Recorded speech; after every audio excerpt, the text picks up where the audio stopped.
प्यारी साथ संगत, प्यार से बोलिए।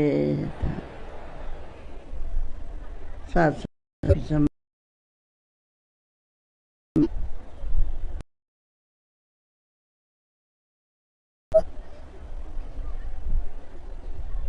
हर भाषा में संतों ने आपके सामने सतगुरु का रस गाया और ये भी मिशन के बारे भी बता दिया। कवियों ने भी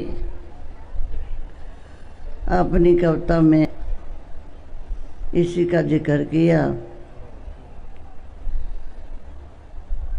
भाषा कोई भी हो, कैसी भी हो, हर इंसान को अच्छा समझ आए ना आए, पर जब सतगुरु का नाम लेते हैं, निराकार का, साथ संगत का, वो सबको समझ आ जाती है। आपने अभी तक यहाँ बैठे हुए हैं, जहाँ जिनकी नगरी में आए, आपने इन्हों की भाषा का आनंद लिया। चाहे गाकर इन्होंने कोई बात कही, चाहे भाषण द्वारा कही, ध्यान से सुना जाए तो सब ने एक ही बात कही और कितना आनंद सा वातावरण बना हुआ। सुना करते थे कि स्वर्ग भी इस धरती पे बन सकता है। नरक तो है ही है, पर कहते हैं स्वर्ग भी बन सकता है। कब बनता है? जब पूर्ण सतगुरु आता है, दुनिया में प्रकट होता है। ये एक ऐसा पाठ पढ़ाता है, कभी आपने देखा ही है कि हर भाषा आपने सुनी, पंजाबी सुनी, हिंदी भी सुनी, गुजराती, महाराष्ट्री और भी साथ संगत, हरियाणवी भी, राजस्थानी भी सुन रहे थे। इसीलिए पहले भी कहा कि चौ वर्णों को दे उपदेश, नानक इस पंडित को सदा आदेश। कहते हैं 4 वर्णों के लिए आता है, फिर उपदेश देता है, जो हम सबको मिला, जितने भी बैठे हुए हैं।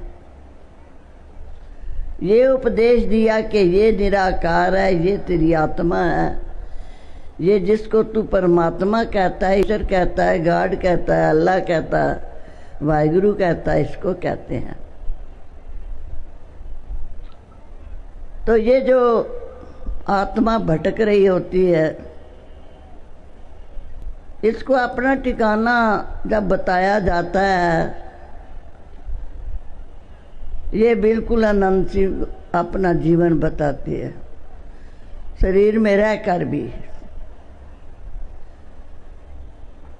तो इसलिए ये महात्मा कहते हैं,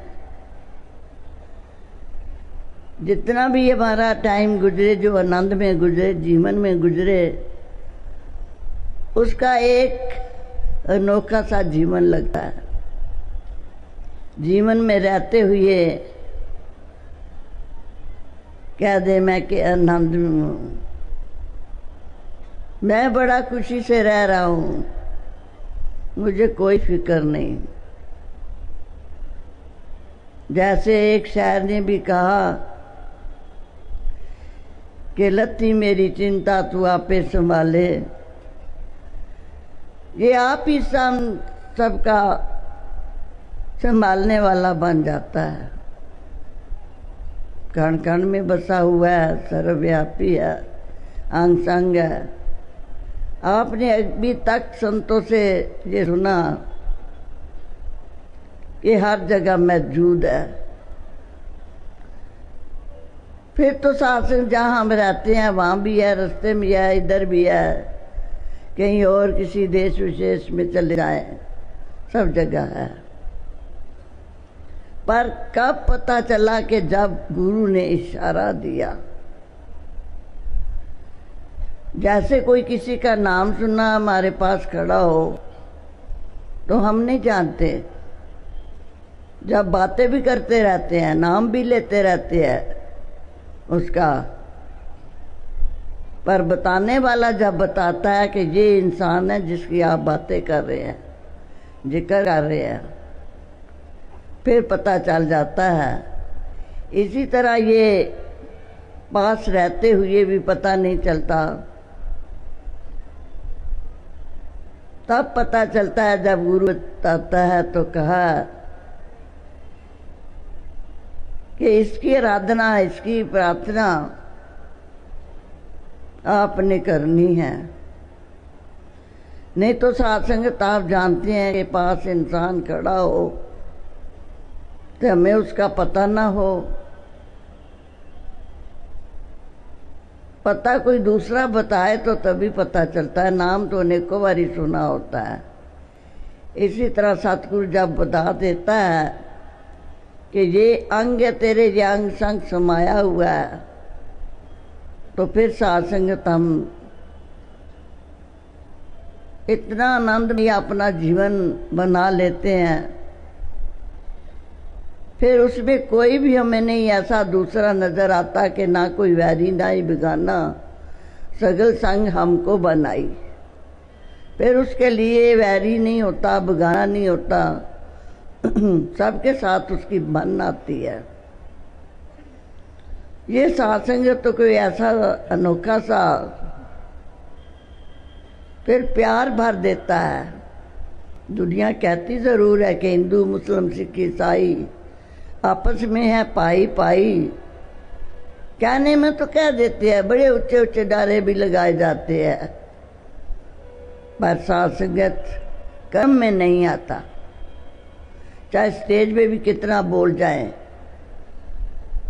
फिर साथ संग नीचे उतर के वही उसी तरह वो ऐसा वो ऐसा वो ऐसा, क्योंकि उनके मन में बसा होता है। तो संतों के मन में सतगुरु बसा होता है, निराकार साथ संगत बसी होती है।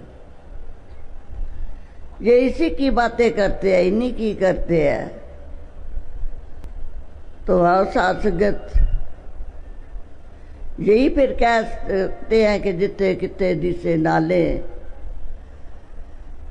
तू भरपूर मैं जा रहा दूर, जो कुछ करी सो तेरे हजूर। कहते हैं कि तू तो भरपूर था, मैंने दूर तुझे समझा। हाँ ठीक है, चांद भी दूर हम कह देते हैं, सितारे भी कह देते हैं, सूरज भी कह देते हैं, पर जो जान लेता है वो इसको दूर नहीं कहता, वो अंग संग कहता है। नहीं तो आज संसार से बात करें कि भगवान कहाँ है, ईश्वर कहाँ है, कहता वो बड़े दूर है, कोई नहीं उसको देख सकता, कोई नहीं जान सकता, क्योंकि जान भी नहीं सकता अपने आप, कोई नहीं जान सकता। किसी को कितना मुश्किल काम नजर आता है, तो जब साथ संगत उससे पूछा जाए तो कहता है नहीं भाई ये तो बहुत मुश्किल काम, मैं नहीं कर सकता। जब उसको उस काम का मास्टर मिल जाता है, सिखाने वाला, बताने वाला, फिर वो कह देता है हाँ मैं जान सकता हूँ। वही इंसान, इसी तरह आज भी वही इंसान पहले कहता है कि कौन जान सकता है, किसने जानना है। वही जब गुरु की चरण में आ जाता है, वही कहता हाँ जी मैं अंग संग जानता हूँ। इसने तुझे बताया कि मेरे सतगुरु ने बताया। नहीं तो पहले तो यही है कि नाल बंदा लैन स्कंदा, सौ न जाने मूड़ा, माया मद बाता ओछी बाता, मिल जाई परमंदड़ा, को नानक गुर भी नहीं सूझे, हर साजन सबके निकट खड़ा। कहते हैं गुरु के बगैर नहीं समझ आती, साजन तो हमारे निकट है, डेढ़े है, अंग संग है। तो आओ साथ संगत है, केवल जो भी सतगुरु की शरण में आए उनके हिस्से में ही ये बातें भी आई। नहीं तो आप देखते हैं कि कहीं जाना होता है, थोड़ी देर बैठा तो उठ के चल पड़ा। पर अब संत महात्मा जब से सत्संग शुरू हुआ उस वक़्त के बैठे हुए, अभी तक बैठे हुए। तो और साथ संग अभी आपने बाबा जी के भी विचार सुनने हैं, आशीर्वाद लेने हैं। बोलने में तो कोई कमी नहीं, अभी तक स्टेज में काफ़ी बोल चुके हैं। पर जितनी देर बाबा जी नहीं आशीर्वाद देते, इतनी देर तक हर संत को ठंडक भी नहीं मिलती। संत यही लोचते हैं कि बाबा जी के आशीर्वाद मिले ज़्यादा से ज़्यादा, पर वो हम लोग टाइम ले जाते हैं। तो आओ साथ संगत यही अरदास प्रार्थना करें कि बाबा जी कृपा करना, मेहर करना, सिर पे हाथ रखना।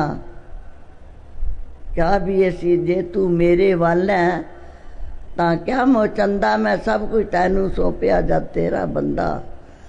जिस टाइम भी तू मेरे साथ हर टाइम भी होता है तो मुझे कोई भी फिक्र नहीं होता। फिक्र मैं एक तरफ रख देता हूँ। जैसे कहा पहले भी, नसविंदो मेरे किल को करता कर आया। कहते हैं कि चले जाओ जितने भी किल विक, जितने भी मुझे ऐसे परेशान करने वाली कोई चीज़ें हैं, चले जाओ। मेरे घर में मेरी राखी देने वाला आ गया।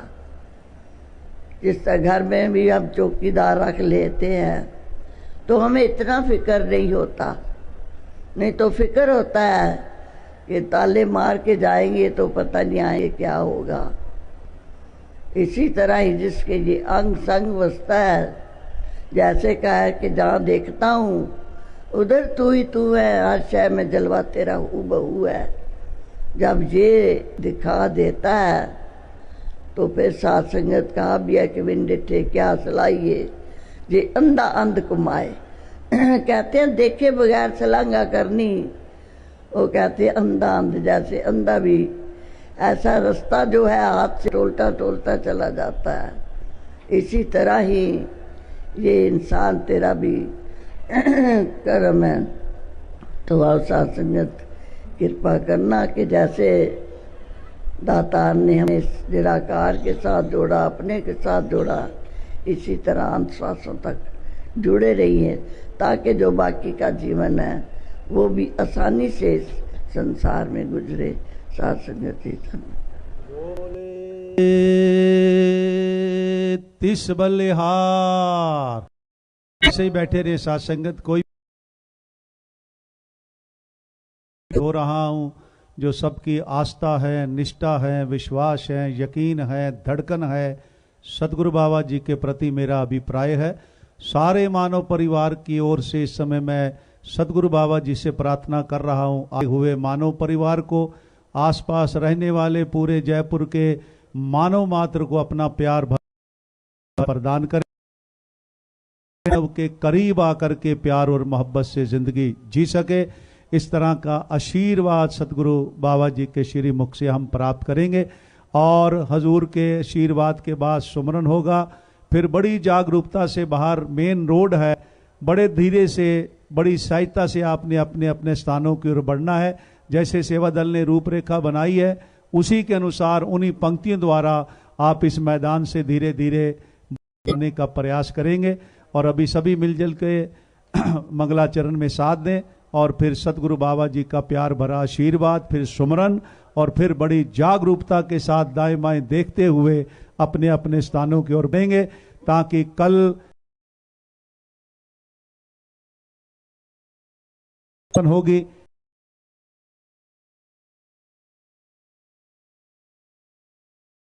ठीक 2 बजे सत्संग का आरंभ हो जाएगा, जो लगभग 8 बजे तक चलेगा।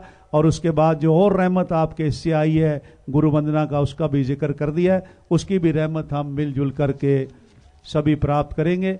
अब सभी मिलजुल करके मंगला चरण में साथ दें। फिर सतगुरु बाबा का प्यार भरा आशीर्वाद मिलजुल करके हम प्राप्त करेंगे। प्रेम से बोलो प्यारे हो, गज के बोलो प्यारे हो। हे समर्थ परमात्मा, हे निर्गुण निरंकार, तू करता है जगत का, तू सबका आधार। कण कण में है बस रहा तेरा रूप अपार। तीन काल है सत्य तू, मिथ्या है संसार। घट घट वासी हे प्रभु, अविनाशी करतार। दया से तेरी हो सभी, भवसागर से पार। निराकार साकार तू, जग के पालनहार। है बेअंत महिमा तेरी, दाता अपरंपार। परम पिता परमात्मा, सब तेरी संतान।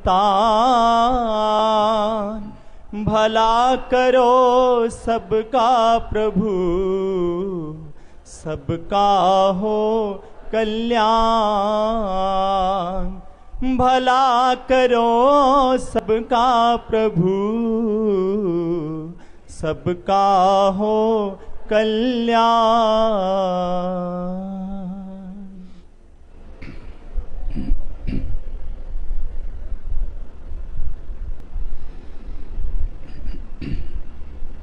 सत्संग जी प्रेम से कहना,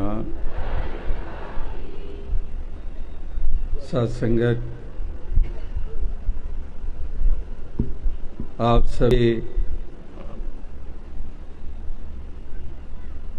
जयपुर के इस मशहूर नगरी में उपस्थित हुए हैं। हिंदुस्तान का जो चारों तरफ है, इसमें कितनी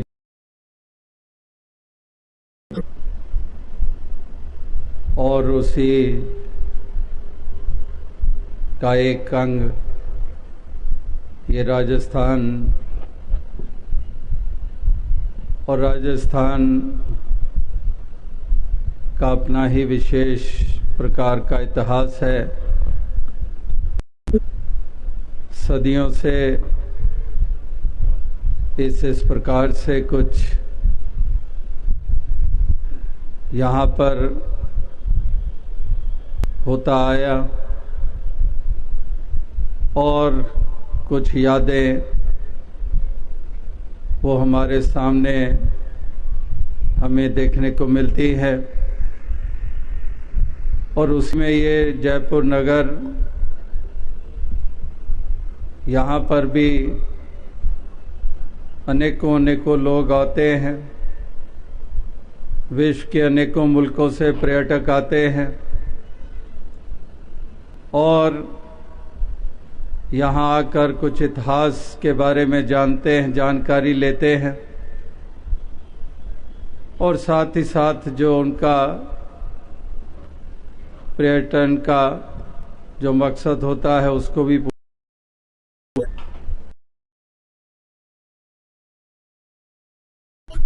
आप सब वो पहुंचे हैं एक भाव लिए हुए। वो है भक्ति वाला भाव, वो है उपकार वाला जज्बा। और यहाँ पर इस नगर के इस हिस्से में, इस इलाके में आज दोपहर सुबह सामने ही जो सड़कें हैं वहाँ से गुज़रते हुए भी एक ऐसा उत्तम पैगाम दिया, अपनी भक्ति को प्रकट किया, अपने परोपकार के जज्बे को सामने रखा। और अब इस पंडाल में उसके बाद से लेकर दोपहर बाद से लेकर अभी तक एक ऐसा सुंदर वातावरण आप स्थापित किए हुए हैं जहाँ पर ऐसी सुंदर भावनाएं ये श्रवण करने को मिल रही हैं, जहाँ पर अधिकतर राजस्थानी भाषा में गीत कविता व्याख्यान श्रवण करने को मिले, वहाँ पर अन्य भाषाओं में भी ये उद्गार जो प्रकट किए गए वो भी श्रवण करने का मौका मिला। और बहुत लंबे अरसे के बाद ऐसा ये राजस्थान के प्रांतीय समागम का आयोजन हुआ है। अभी थोड़ी देर पहले भी आपने श्रवण किया 45 साल पहले की बात, तो उस वक़्त भी यहाँ पर समागम पे आने का दास को मौका मिला बाबा गुरबचन सिंह जी के साथ। और उस वक़्त आरंभ यहीं से हुआ था समागमों का राजस्थान। और फिर उसके बाद एक और नगर जुड़ा जो भीलवाड़ा। तो कुछ बरस 70 के दशक में इसी प्रकार से कभी जयपुर कभी भीलवाड़ा समागम होता रहा। और फिर 1980 के बाद और भी नगर जुड़ते चले गए, चाहे अजमेर जुड़ा, चाहे उदयपुर जुड़ा, या फिर कोटा और बूंदी जुड़ा, या फिर श्री गंगानगर जुड़ा, इसी प्रकार से जोधपुर या बीकानेर, इस प्रकार से अनेकों ऐसे और स्थान भी जुड़ते चले गए जहाँ पर राजस्थान के समागम का आयोजन होता आया है। और आज फिर इतने लंबे अरसे के बाद फिर से जयपुर में इसका आयोजन हो रहा है। तो स्थान कोई भी हो, नगर कोई भी हो, गांव कोई भी हो, शहर कोई भी हो, मुल्क कोई भी हो, पहाड़ी इलाके हों या मैदानी इलाके हों या रेगिस्तानी इलाके हों, भक्तों की एक ही मान्यता होती है कि इस सत्य परमात्मा ईश्वर निराकार को अपना आधार मानकर चलते हैं।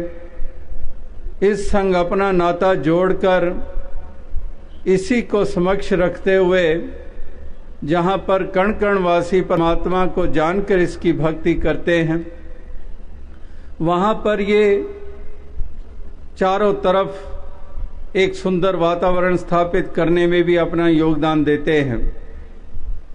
क्योंकि इनकी भक्ति वाली भावना है, क्योंकि इन्होंने सत्य को बोध हासिल किया है, क्योंकि ये घट घट में इसके दर्शन करते हैं। जैसे कहा भी है कि घट घट देखे अलग को पूछे जात न पात। तो इसलिए ये एक ऐसी भावनाओं से, ऐसी दृष्टि से युक्त होकर इस संसार की यात्रा को तय कर रहे हैं, जिसके कारण इनके लिए कोई भेदभाव नहीं है। ये भेद दृष्टि नहीं रखते हैं, ये समदृष्टि रखते हैं। और इसलिए समदृष्टि जिसकी होती है उसके लिए कोई पराया नहीं होता है, उसके लिए सारे अपने होते हैं। ये सारे जगत, सारे संसार को अपना जानते हैं। ये केवल राजस्थानियों को अपना नहीं जानते जो राजस्थान में भक्त रहते हैं, कि वो केवल राजस्थानी भाषा बोलने वाले या इस प्रांत में जन्मे या इस संस्कृति में जी रहे हैं, उनको ही केवल अपना नहीं जान रहे हैं। और इसी लिहाज से कोई हिंदू घराने में जन्म लिए है तो केवल जो हिंदू हैं उन्हीं के लिए ही भलाई की कामनाएं नहीं करते हैं, उन्हीं को केवल अपना नहीं जानते हैं। इसी प्रकार से कोई सिंधी बोलने वाले हैं, कोई गुजराती मराठी बोलने वाले हैं, कोई इंग्लिश या जापानीज बोलने वाले हैं, या जर्मन या फ्रेंच या स्पेनिश बोलने वाले हैं। ये कहीं पर भी भक्तजन रहते हैं, ये कहीं किसी भी संस्कृति में रहते हो, जन्मे पले हो, लेकिन इनकी व्यापक दृष्टि है। ये सारे जहान, सारे संसार को अपना जानते हैं। जैसे अभी थोड़ी देर पहले आपने वसुधैव कुटुंबकम की भावना का जिक्र किया, जो वेदों के उद्घोष रहे हैं, जो गुरु पीर पैगंबरों ने जो संसार तक ये मति देने के प्रयास किए हैं, वो नज़र प्रदान करने की कोशिशें की हैं। तो वसुधैव कुटुंबकम के सारी वसुधा, सारी धरती पे बसने वाले लोग एक कुटुंब, एक परिवार का हिस्सा हैं, जहाँ पर कोई परायपन का भाव नहीं है। तो ऐसी एक अवस्था देखने के लिए महापुरुषों की हमेशा ये हृदय की चाहना रही है। इसीलिए उस तरफ अग्रसर करने की कोशिशें रही हैं कि इंसान उस तरफ अपने कदम बढ़ाए, उस तरफ इसके मन का रुझान हो और ऐसी मंजिल मकसूद को पाकर इंसान जहाँ पर अपनी अज्ञानता को दूर करे, वहाँ पर ऐसी ही नज़र मिल जाने के कारण ये भेद दृष्टि से ऊपर उठ जाए। क्योंकि जितनी देर ये भेद दृष्टि रहती है, ये भेद वाले भाव रहते हैं, उतनी देर ही हम देखते हैं कि नफरतें भी होती हैं, दुत्कारने का भाव भी होता है, दूसरे को नीचा करके भी देखा जाता है, बेगानेपन की भावना भी प्रबल रहती है और इसी के कारण नफरत भी हो जाती है, घृणा भी हो जाती है, अपने आप के ऊपर अभिमान भी हो जाते हैं। तो इस तरह से महापुरुष संत जनों ने माना, फिर इंसान कभी भी माहौल, ये वातावरण सुखद नहीं बन सकते हैं अगर ये भेदभाव रहे, अगर ये भेद वाली भावनाएं रही और उसी के अंतर्गत व्यवहार हुए जैसे कि हो रहे हैं। अगर भेदभाव है जाति के आधार के ऊपर, तो जाति के आधार के ऊपर अगर भेदभाव हो रहे हैं, भेद किया जा रहा है, ऊंची जात, नीची जात, मेरी जात, तेरी जात, तो उसने क्या सवारा है? केवल और केवल पीड़ा।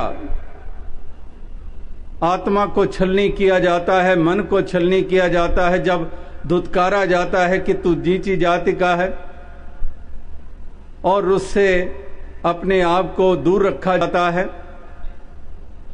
इसी तरह से मजहब के आधार के ऊपर भेद कि मैं मुस्लिम, तू हिंदू, मैं हिंदू, तू मुस्लिम, मैं सिख, तू ईसाई। तो इस प्रकार से ये भी भेद जब किए जाते हैं धर्म मजहब के आधार के ऊपर, तो उसके कारण भी क्या सवर रहा है? तब भी बिगड़ ही रहा है, क्योंकि धर्म और मजहब का नारा बुलंद किया और सैकड़ों की जानें ले डाली, मोहल्ले के मोहल्ले जला डाले, मासूमों की जानें ले डाली और अब भी कोई उससे बाज नहीं आ रहा है। ये हम हिंदुस्तान में भी और विश्व के अनेकों मुल्कों में देख रहे हैं, मिडिल ईस्ट में देख रहे हैं। कब से ये आग लगी हुई है, कहीं पर थमने का नाम नहीं ले रही है। तो इसी प्रकार से ये भेद वाली जो दृष्टि होती है, ये भेदभाव इन्होंने ही कहर ढाया हुआ है। तो महापुरुष कह रहे हैं कि वो नजर प्राप्त कर लो, जो संतों को नजर मिली वही नजर तुम भी प्राप्त कर लो। संतों को नजर मिली तो समदृष्टा हो गए, तुम्हें मिल जाएगी वही नजर, तुम भी समदृष्टा हो जाओगे। और फिर ना को बैरी ना ही बेगाना, सगल संग हमको बने आई। फिर ना कोई बैरी ना को बेगाना, सगल संग हमको बने आई। फिर कोई पराया नहीं, कोई बेगाना नहीं, सारे अपने नजर आते हैं। किसको कैसर पत्थर मारे, कौन पराया है, शीश महल में हर एक चेहरा अपना लगता है। कि इस प्रकार से फिर कोई पराया नजर नहीं आता है।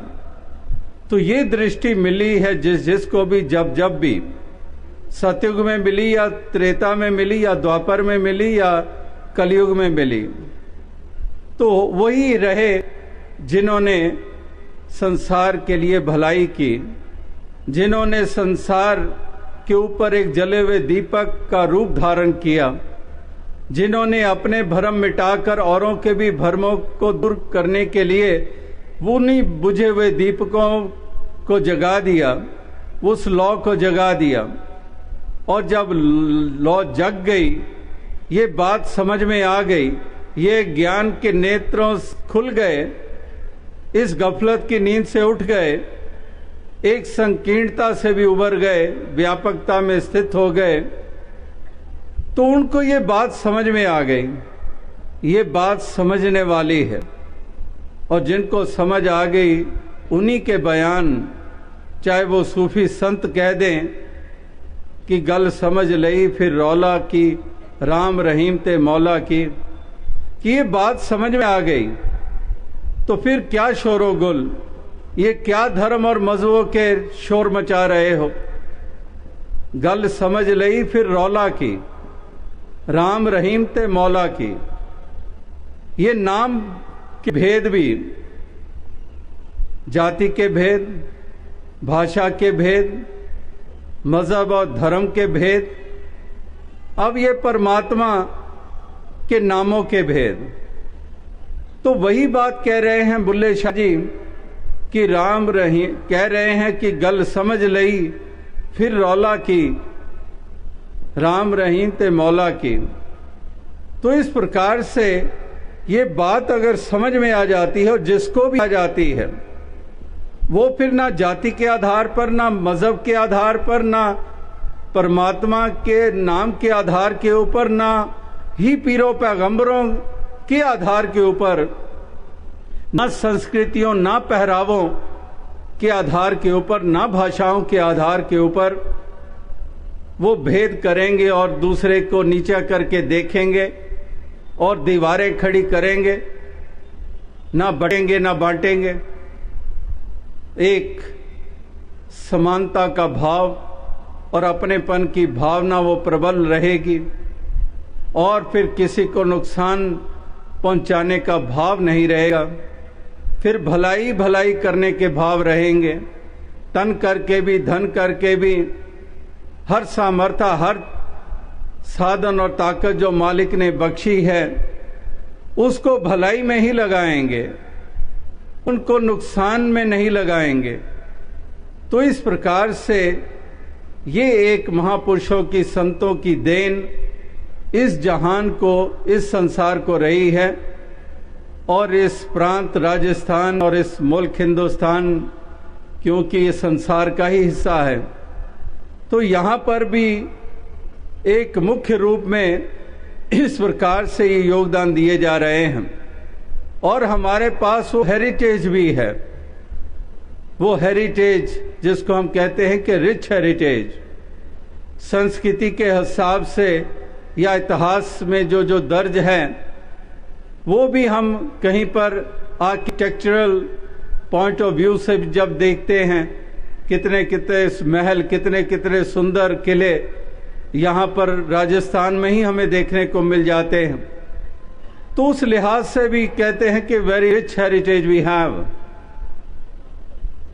और संस्कृति के हिसाब से, और इतने महात्मा और संत, गुरु, पीर, पैगंबर इस धरती पे जिन्होंने जन्म लिया, एक रिच हेरिटेज वी हैव। तो इस प्रकार से उस रूप में भी हम बहुत माला माल हैं। लेकिन बहुत अरसे पहले दास कई बरस वो पंक्ति दोहराता रहा कि India is a rich country inhabited by the poor, कि हिंदुस्तान एक अमीर मुल्क है लेकिन इसमें गरीब बसते हैं। वो किस संदर्भ में किसी ने कहा, वो इकोनॉमिकल पॉइंट ऑफ व्यू से और रिसोर्सेस पॉइंट ऑफ व्यू से उसने कहा कि हिंदुस्तान में हिंदुस्तान के नजारों की कमी नहीं है। ऐसे ऐसे सुंदर नज़ारे हैं हिंदुस्तान में, लेकिन साधन नहीं है। ऐसे ऐसे वो बेसिक फैसिलिटीज वहाँ प्रोवाइड नहीं की जाती है, और अन्य मुल्कों में वो प्रोवाइड की जाती है। इसलिए वहाँ के वो सुंदर नज़ारे वाले स्थान भी, वहाँ पर कितने कितने लोग पहुँचते हैं और उसकी स्तुति की जाती है। तो अनेकों रूपों में ये बात देखकर कही गई कि हिंदुस्तान अमीर मुल्क है लेकिन गरीब बसते हैं। कि रिसोर्सेज तो हैं, लेकिन साथ ही साथ शोषण भी बहुत है। हम रोज अखबारों में और न्यूज़ में पढ़ रहे हैं और कि किस तरह से कितनी कितनी करप्शन है इस हिंदुस्तान में, कि जो फंड्स लोगों तक पहुंचने चाहिए, जो और साधन लोगों तक पहुंचने चाहिए, जो मजबूरी की हालत में जी रहे हैं, वो इस तरह से पॉलिटिकल लेवल के ऊपर भी और अन्य लेवल्स के ऊपर भी वो फंड्स खुद गर्जी में आकर, लोभ में आकर, लालच में आकर उसका खुद निजी इस्तेमाल कर लिया जाता है और लोगों तक पहुंचता ही नहीं है। तो वो शोषण के लिहाज से भी और रिसोर्सेज को टैप करने की कुछ जो एक उसमें थोड़ी सी मजबूरियां, जिसके कारण वो रिसोर्सेज को फुली एक्सप्लॉइट नहीं किया जा पा रहा है, तो इसके कारण ये गरीबी इस हिंदुस्तान में है। मुल्क अमीर है लेकिन लोग गरीब हैं। एक इकोनॉमिकल पॉइंट ऑफ व्यू से ये कहा गया किसी के द्वारा, लेकिन दास जब इसी पंक्ति को पहली बार सुना तो उसके बाद उसको इसी के ऊपर एक देखा, उस एंगल से, उस व्यू से, कि एक अगर हम एक आध्यात्मिक और स्पिरिचुअल उस एस्पेक्ट से देखें तो तब भी तकरीबन यही बात लागू होती है कि India is a rich country, Hindustan अमीर मुल्क है। क्यों? क्योंकि इतने संत महात्मा गुरु पीर पैगंबर जितने हिंदुस्तान में पैदा हुए अन्य मुल्क में नहीं पैदा हुए, जितने हिंदुस्तान में पैदा हुए, यानी कि वो दौलत हमारे हिस्से में आई कि इतने महात्मा भक्त, इतने गुरु पीर पैगंबर, जैसे एक मीराबाई का हम राजस्थान में जिक्र कर रहे हैं, इसी तरह से कहीं पर कबीर जी का जिक्र, कहीं रविदास जी का जिक्र, कोई उत्तर प्रदेश में पैदा हुए, कोई महाराष्ट्र में संत तुकाराम जी, नामदेव जी इत्यादि, या फिर सदर्न इंडिया में देखते हैं वहाँ कहीं त्यागराज जी, कहीं बतन्ना जी, वेमन्ना जी, कहीं पर हम बंगाल की धरती पे महाप्रभु, कहीं ठाकुर रामकृष्ण परमहंस, कहीं विवेकानंद जी, इसी प्रकार से कहीं पंजाब की तरफ दृष्टि डालते हैं, वहाँ पर भी इसी प्रकार से कितने गुरु पीर हुए, श्री गुरु नानक देव जी महाराज से लेकर श्री गुरु गोविंद सिंह जी महाराज, या फिर अनेकों अनेकों सूफी संतों का जिक्र हो रहा है, भक्तों का जिक्र हो रहा है। तो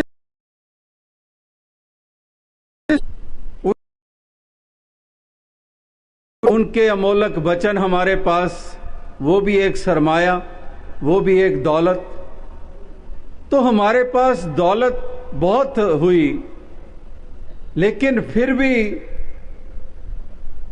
ये गरीबी, रिचनेस तो है, लेकिन फिर भी एक ऐसी कंगालता, ये गरीबी, वो इसी संदर्भ में इसको देखा गया कि दौलत तो हमारे हिस्से में आई, गुरु पीर पैगंबरों के रूप में, भक्तों के रूप में, उनके एक मार्ग निर्देश के रूप में, उनके सुंदर व्यवहार के रूप में, उनके देश प्रेम के रूप में, और इसी प्रकार से उनकी कल्याणकारी अमोलक जागरूकता देने वाली वाणी के रूप में वो दौलत तो मिली हमें, लेकिन हम फिर भी कंगाल इस लिहाज से हैं कि उसके बावजूद हम भेद करते हैं, हम नफरत करते हैं, हम ईर्ष्या करते हैं, हम मज़हब मिल्लत की दीवारें खड़ी करते हैं, हम इस प्रकार से एक दूसरे को लूटने पे लगे हुए हैं,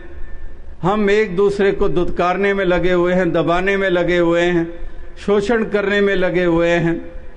तो ये प्रकट करता है कि अभी वो जो दौलत गुरु पीर पैगंबरों ने के पास थी और उन्होंने यहाँ पर वो बांटी, वो कहीं ना कहीं हमारे हाथों से छिन गई है, उसकी हमने संभाल नहीं की है, उसको हमने अपनाया नहीं है। तो उस लिहाज से ये कंगालता है।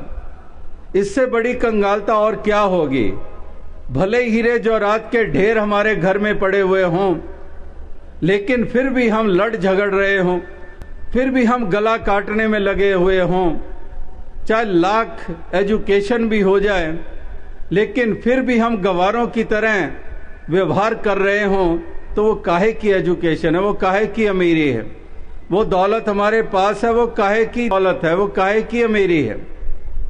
अगर वो इस प्रकार से हमारे जीवन में वो एक पहलू ही जीवन के सुंदर ना बन पाए, हमारी भावनाएं सुंदर बन ना पाई, नफरतों से ऊपर ना उठ पाए, प्यार में स्थित ना हो पाए, दुत्कारने के भाव बने रहे, दीवारें गिराने का भाव बना नहीं, और ज्यादा ऊंची और मजबूत करते चले गए, तो इस प्रकार से कदम कदम के ऊपर ये नफरत, वैर, ईर्ष्या यही एक प्रबल रही।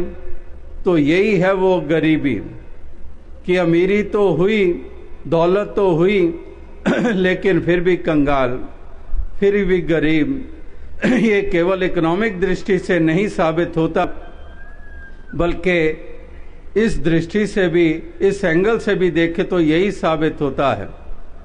फिर हम अक्सर दलील दे देते हैं कि ये कैसे कह रहे हैं, हिंदुस्तान में कितने प्रभु प्रेमी हैं, कितना धर्म है, कितना लोग पूजा अर्चना करते हैं, जप तप स्नान करते हैं, इतने धर्म स्थान कहीं पर हैं किसी मुल्क में? ठीक है, ऐसे ऐसे पश्चिमी मुल्क जहां पर चर्चेज होती हैं, सिनेगॉग्स होते हैं, लेकिन वो अगर गिनती करने में आए, शायद जितने हमारे मुल्क में धर्म स्थान हैं उतने कहीं पर भी वो मुकाबला न कर पाएंगे जितने यहां पर हैं।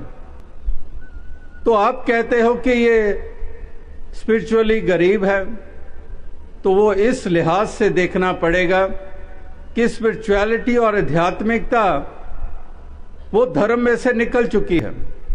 अब जितना कुछ हम धर्म स्थान कह लें, पूजा अर्चना कह लें, यात्राएं स्नान कर लें, वो केवल राइट्स एंड रिचुअल्स हैं, वो केवल रिचुअल्स बन के रह गए हैं। जो true sense of religion was because of spirituality, वो आध्यात्मिकता के कारण था, लेकिन आध्यात्मिकता तो निकल गई। वो कैसे निकल गई, आप कैसे कह सकते हैं? ये नफरत, ये वैर, ये ईर्ष्या, ये झूठा अभिमान जाति के आधार के ऊपर, एक धर्म को दूसरे धर्म वाला नहीं भाता, तो इसमें स्पिरिचुअलिटी कौन सी है, कहां की है? स्पिरिचुअलिटी होती है अगर प्यार है, विनम्रता है, विशालता है, सहनशीलता है, सब्र संतोख है, अपनेपन का भाव है। ये आध्यात्मिकता, ये स्पिरिचुअलिटी है, बियॉन्ड राइट्स एंड रिचुअल्स, ये बियॉन्ड उसके हैं, ये कर्म कांडों से कहीं आगे ये स्पिरिचुअलिटी है, ये आध्यात्मिकता है। तो आध्यात्मिकता अगर अलोप हो गई तो फिर कंगालता है।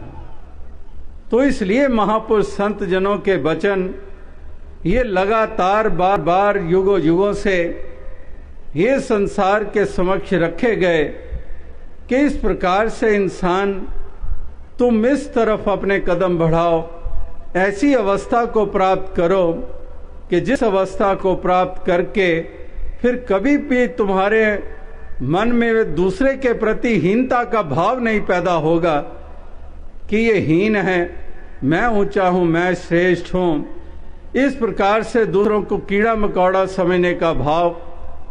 इसी प्रकार से एक गली में कोई गुजरा, अक्सर लोग कोई व्यापार करने के लिए कोई ठेले लेकर, कोई रेडी लगाकर, कोई इसी तरह से पैदल कोई अपना सामान बेचने के लिए निकलता है। कोई पुराने बर्तन दे दो, कली कला लो इत्यादि, कोई फ्रूट बेच रहा है, कोई सब्जी बेच रहा है। इसी तरह से एक इंसान उस गली में से गुजरा और वो कहने लगा कि मैं स्क्रैप लेता हूँ, तो इस प्रकार से आपके घर में कोई कबाड़ है तो वो कबाड़ मैं ले सकता हूँ, उसके बदले पैसे दे दूंगा, उसकी कीमत दे दूंगा कुछ। तो एक घर के सामने से गुजरा कि मैं कबाड़ी हूँ, कबाड़ अगर है घर में तो मैं ले जाता हूँ। तो एक औरत खड़ी हुई घर की दहलीज में, कहने लगी मेरे पास है कबाड़, तो आप ले लोगे? हाँ ले लूँगा। लेकिन कहने लगी कि मेरे पास बहुत सारा है, तो आप तो पास पैदल चल रहे हो, तो आप कल आइए, गाड़ी लेकर आइए, क्योंकि मेरे पास 200 किलो कबाड़ है। तो 200 किलो कबाड़ है तो कल गाड़ी ले आना, ले जाना। अच्छा मैं ले आऊँगा गाड़ी लेकर आ गया। हाँ बहन कहाँ पर है कबाड़? तो वो गिनने लगी, हाँ 60 किलो और 60 किलो, 120 किलो और 80 किलो, हाँ 200 किलो हो गए, ठीक है मैं लाती हूँ।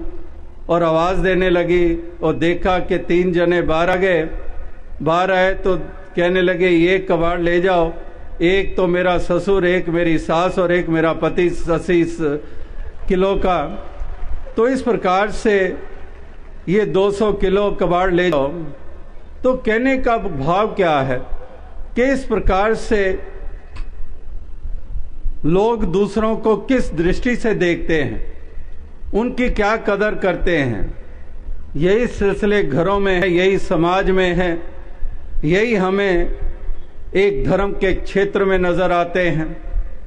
हम केवल दावे करते हैं, हम केवल उस बात को लेकर चलते हैं कि संत महात्मा गुरु पीर पैगंबर हुए, उन्होंने तो कमाई की, उन्होंने तो उस अवस्था को प्राप्त किया, लेकिन सवाल इस बात का है कि हम कहां पर खड़े हैं। तो कहने का तात्पर्य यही है कि महापुरुष संत जन भक्त जन वो इसी प्रकार से युगों युगों से यही देन संसार को देते आए हैं, एक सत्य का मार्ग बताते आए हैं, एक कल्याण के मार्ग के ऊपर चलाते आए हैं। और कल्याण किस विधि होता है, किस विधि हमारी अवस्था को ऊंचाइयां प्राप्त होती हैं, वो विधि भी ये बताई हैं। लेकिन फिर वही बात कि चाहे लाख बताई गई हैं, लेकिन भी संसार के इंसानों की ऐसी हूढ़मतियां भी रही हैं कि उससे कहीं पर ये पीछे नहीं हटते हैं।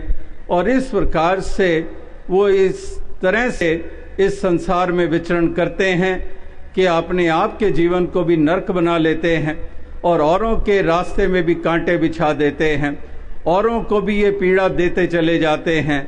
और इस प्रकार से कहीं पर भी हमें सुकून और चैन भरा वातावरण ये देखने को मिलता नहीं है, उसमें अपने समय को बिताने को नहीं मिलता है। तो ऐसे वातावरण घर से लेकर, समाज से लेकर, सारे मुल्क से लेकर सारे विश्व में देखना चाहते हैं महापुरुष भक्तजन। और इसीलिए ये उपकार किए जा रहे हैं, इसीलिए ये संदेश दिए जा रहे हैं, इसीलिए ये पैगाम ये दिए चले जा रहे हैं।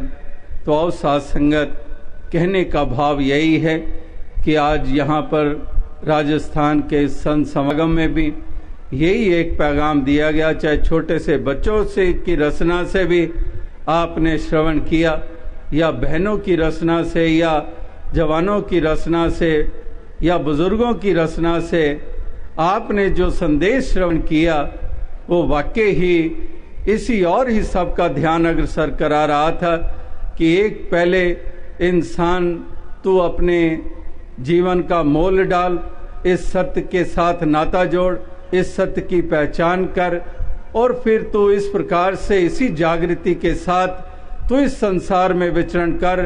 प्यार ही प्यार हो तेरे दिल में, प्यार से तेरा हृदय संजोया हुआ हो, और प्यार ही तू बांटता चला जा, प्यार पूर्वक व्यवहार करता चला जा।